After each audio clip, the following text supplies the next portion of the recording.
தமிழகத்தில் மோடியின் பினாமி அரசு நடைபெறுவதாக திமுக செயல் தலைவரும் சட்டமன்ற எதிர்க்கட்சித் தலைவருமான மு.க.ஸ்டாலின் விமர்சனம் செய்துள்ளார். முழு அடைப்பு போராட்டத்திற்காக ஒன்று திரண்டுள்ள அனைத்துக் கட்சித் தலைவர்களும் மத்திய மாநில அரசுகள் மீது விமர்சனங்களை முன்வைத்திருக்கின்றனர். விவசாயிகளுக்கு ஆதரவாக வரும் 25ஆம் தேதி நடைபெறவுள்ள முழு அடைப்பு போராட்டம் பற்றிய விளக்க பொதுக்கூட்டம் சென்னை மயிலாப்பூரில் நடைபெற்றது. அதில் திமுக, காங்கிரஸ், இந்திய கம்யூனிஸ்ட், மார்க்சிஸ்ட் கம்யூனிஸ்ட் உள்ளிட்ட பல்வேறு கட்சிகளின் தலைவர்கள் பங்கேற்றனர். கூட்டத்தில் பேசிய மு.க.ஸ்டாலின், பன்னீர்செல்வமும் எடப்பாடி பழனிசாமியும் தமிழகத்தை பிரதமர் மோடியிடம் அடகு வைத்துவிட்டதாக குற்றம் சாட்டினார். மத்தியில் இருக்கக்கூடிய பாஜகவிற்கு ஜால்ரா போடுகிற நிலையிலே தான் இன்றைக்கு இருக்கக்கூடிய இந்த ஆட்சி இருக்கிறதே தவிர வேற என்ன பணி? அந்த முத்தரசன் சொன்னாரா?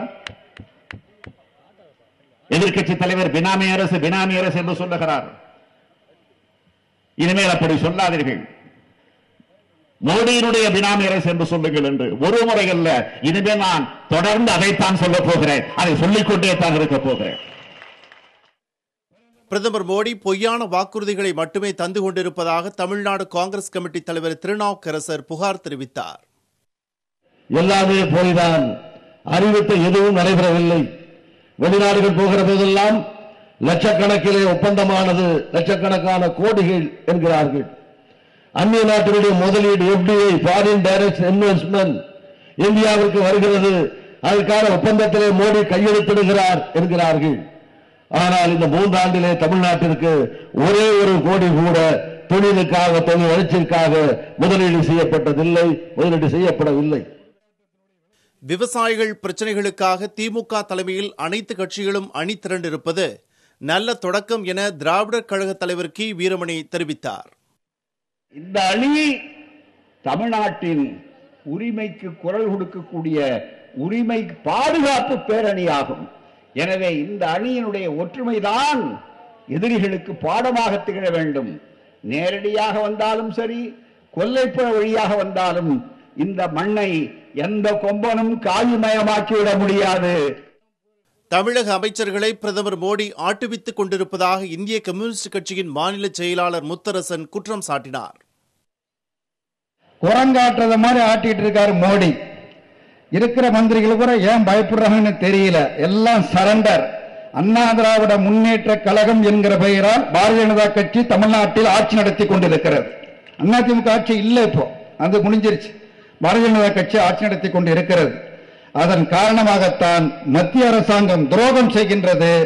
அந்த துரோகத்திற்கு மாநில அரசாங்கம் துணை போகின்றது. தமிழகத்தில் திமுக ஆட்சிக்கு வருவதை தடுக்க மத்திய பாரதிய ஜனதா அரசு திட்டமிடுவதாக விடுதலை சிறுத்தைகள் கட்சி தலைவர் திருமாவளவன் பகிரங்கமாக குற்றம் சாட்டினார்.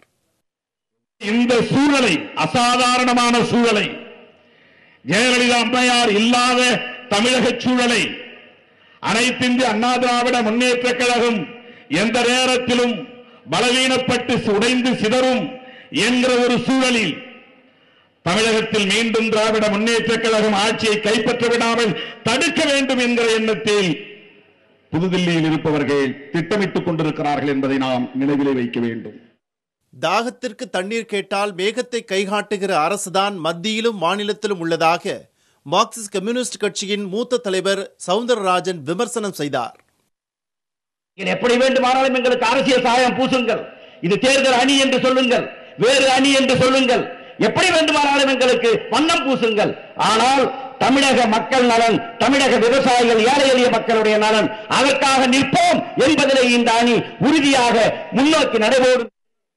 தேர்தல் கூட்டணிக்காக அனைத்து கட்சி கூட்டத்தை கூட்டவில்லை என திமுக செயல் தலைவர் மு.க.ஸ்டாலின் தெரிவித்தாலும் நேற்று நடைபெற்ற பொதுக்கூட்டமானது கூட்டணிக்கான அச்சாரம் போன்றே அமைந்திருந்தது. புதிய தலைமுறைக்காக செய்தியாளர் குழு.